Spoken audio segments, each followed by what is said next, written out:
अभी हमने ऊपर पढ़ा कि एमिशन स्पेक्ट्रम पढ़ा था, ठीक है, कि जब केमिकल से हमने कोई लाइट पास की तो हमको डार्क लाइट मिल रही थी। तो अब हम वही एमिशन स्पेक्ट्रम पढ़ेंगे, किसके लिए? फॉर हाइड्रोजन एटम, ठीक है, फॉर हाइड्रोजन। तो ये तुम्हारी क्या है, मान लो इसमें तुम्हारा मैंने ये हाइड्रोजन गैस भर दी, ठीक है। तो क्या किया, इलेक्ट्रिसिटी पास कराई, इलेक्ट्रिसिटी पास कराओगे एक टाइप से देखोगे तुम्हारा, जब हमने कैथोड रे में पढ़ा था वैसा टाइप हो गया ना। तो पास कराओगे तो हाइड्रोजन एटम्स क्या होंगे, ब्रेक होंगे। अब ब्रेक करेंगे तो क्या होंगे, आयोनाइज होंगे, ठीक है। मान लो ये H2 था तो उससे किससे बनेंगे, 2H+ बनेंगे, ठीक है, 2H+ बन गए। अब ये क्या हो गए, एक्साइटेशन, एक्साइट हो गए, ठीक है, एक्साइटेड स्टेट में चले गए। तो जैसे ही तुम्हें हटाओगे, मतलब ये तुमने यहाँ पे वोल्टेज हटाया, आप क्या करेंगे, फिर से ग्राउंड स्टेट में जाएगा। तो मान लो ग्राउंड स्टेट में जब जाएगा तो क्या करेगा, एमिट करेगा रेडिएशन, ठीक है। तो जो रेडिएशन एमिट करेगा उसकी कुछ स्पेसिफिक वेवलेंथ होगी, स्पेसिफिक फ्रीक्वेंसी होगी, ठीक है। तो वही हमको क्या मिलता है, वहां से हमको एमिशन स्पेक्ट्रम मिला था, तो यहाँ पे हाइड्रोजन का एमिशन स्पेक्ट्रम मिलेगा, ठीक है। तो यहाँ पे लिखा हुआ है कि when the hydrogen at the low pressure is taken in the discharge tube, इसको क्या बोलते हैं, discharge tube. Light emitted on passing the electric discharge is examined with the spectroscopy, ठीक है। तो स्पेक्ट्रोस्कोपी से जो लाइट है इससे निकल रही थी वो एग्जामाइन की गई। तो जो स्पेक्ट्रम ऑब्टेन्ड इसको क्या बोलते हैं, एमिशन स्पेक्ट्रम ऑफ हाइड्रोजन, ठीक है। वहां पे हमने जनरल टर्म पढ़ा था एमिशन स्पेक्ट्रम। अब हम स्पेशली हम हाइड्रोजन के लिए पढ़ रहे हैं, इसलिए बोल दिया इसको एमिशन स्पेक्ट्रम ऑफ हाइड्रोजन, ठीक है। तो देखो होता क्या है ना, कि लेट सपोज तुम्हारा इलेक्ट्रॉन जो था पहले इनिशियली मान लो यहाँ पे था, ठीक है, पहले n = 1 में, क्योंकि हाइड्रोजन है तो यहाँ पे होगा। फाइनली मान लो यहाँ चला गया, तो यहाँ से क्या पॉसिबिलिटी की यहाँ से यहाँ आएगा, ठीक है। इस वाले स्टेट की एनर्जी कितनी होती है, इस वाले की कितनी होती है, और इस वाले थर्ड वन वाला ये है, ठीक है। इसकी होती है माइनस का 13.6 इलेक्ट्रिक वोल्ट, इसकी होती है माइनस का 3.4 इलेक्ट्रिक वोल्ट, इसकी होती है माइनस का 1.51 इलेक्ट्रिक वोल्ट, ठीक है। तो लेट सपोज इलेक्ट्रॉन जो है यहाँ पे चला गया। अब इसकी क्या पॉसिबिलिटी है कि वो यहाँ से कहाँ आएगा, ग्राउंड स्टेट में आने के लिए यहाँ से यहाँ आएगा।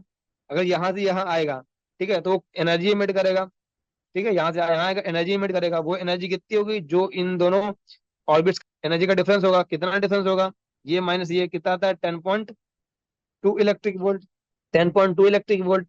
तो अब ये 10.2 इलेक्ट्रिक वोल्ट का एनर्जी एमिट करेगा, तो ये एनर्जी किस फॉर्म में एमिट होगी, in the form of photons, ठीक है। और उस फोटोन की फ्रीक्वेंसी कैसे निकालोगे, ये एनर्जी इतनी है 10.2 electric volt equal to H nu, यानी न्यू इक्वल टू 10.2/h, ठीक है। तो ये उस फोटोन की क्या होगी, फ्रीक्वेंसी होगी, ठीक है। तो जब ये एमिशन होगा इतनी एनर्जी होगी, तो एक फोटोन निकलेगा यहाँ से एक ही ट्रांजिशन हुआ ना, तो एक ट्रांजिशन से कितना फोटोन निकलेगा, वन ट्रांजिशन से वन फोटोन निकलेगा, या बोले वन क्वांटम निकलेगा, क्वांटम ऑफ एनर्जी निकलेगा, ठीक है। तो एक फोटोन निकलेगा, ठीक है। और मान लो लेट सपोज ये इलेक्ट्रॉन यहाँ ना होके यहाँ होगा अगर, ठीक है, अगर यहाँ होगा तो दो पॉसिबिलिटी होंगी, या तो ये यहाँ से यहाँ आएगा, तब एनर्जी यहाँ से यहाँ आ जाए, तब एनर्जी एमिट करेगा, कितनी एनर्जी एमिट करेगा, इन दोनों का जो डिफरेंस होगा, ठीक है।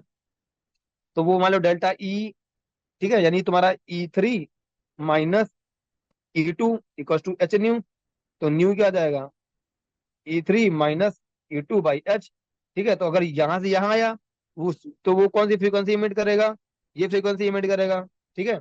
और अगर वो मान लो यहाँ से ना आके सीधा यहाँ आ गया, तब वो कौन सी फ्रीक्वेंसी इमिट करेगा, E3 - E1/h, ठीक है। जो कितना आता है तुम्हारा, ये 3 और 1 का डिफरेंस कितना होता है, 12.09 इलेक्ट्रिक वोल्ट, ठीक है। तो यानी तब वो जो फोटोन एमिट करेगा, ठीक है, तो एक ट्रांजिशन से एक ही फोटोन एमिट होता है, तो तब वो जो फोटोन एमिट करेगा उसकी एनर्जी कितनी होगी, 12.09 इलेक्ट्रिक वोल्ट, ठीक है। तो इसी तरह मान लो और ऊपर होगा तो और यहाँ से यहाँ भी आ सकता है, यहाँ से यहाँ भी आ सकता है, यहाँ से यहाँ भी आ सकता है, ठीक है। तो ऐसे ट्रांजिशन होते हैं, ठीक है। तो ऐसे ट्रांजिशन होते हैं, ऐसे एनर्जी एब्जॉर्ब करता है वो। तो यहाँ पे मैंने वही लिख रखा है, क्या लिख रखा है देखो, कि when the electron transition occur, ठीक है, इलेक्ट्रॉन का ट्रांजिशन अकर होगा from higher energy level to lower energy level, ठीक है। तो जब भी हायर टू लोअर आएगा तो हर जितनी भी एनर्जी होगी उसके करस्पॉन्डिंग वो एक लाइट एमिट करेगा, रेडिएशन एमिट करेगा, जिसकी अगर न्यू फ्रीक्वेंसी होगी, ठीक है। वो जो फोटोन होता है उसको क्या बोलते हैं, फोटोन। तो फोटोन विल बी एमिटेड, ठीक है। तो जब भी ट्रांजिशन होगा तो जो एमिट होगा उसको हम क्या बोलेंगे, कि ये फोटोन है, ठीक है, जिसकी एनर्जी कितनी होगी, एच न्यू होगी, जो किसके इक्वल होगी, डेल्टा ई के इक्वल होगी, ठीक है। तो एमिट करेगा फोटोन, ठीक है, जिसकी energy energy equals to the difference in the energy of two station state, ठीक है। तो मान लो 3 से 1 में हो रहा था, तो 3 से 1 में अगर हुआ है तो 3 और 1 एनर्जी स्टेट के जो भी डिफरेंस होगा एनर्जी का, वही उस फोटोन की क्या होगी, एनर्जी होगी। और उस फोटोन की फ्रीक्वेंसी कैसे निकालोगे, delta equal to H nu, ये तुम्हारा पोस्टुलेट भी मैंने पढ़ाया था।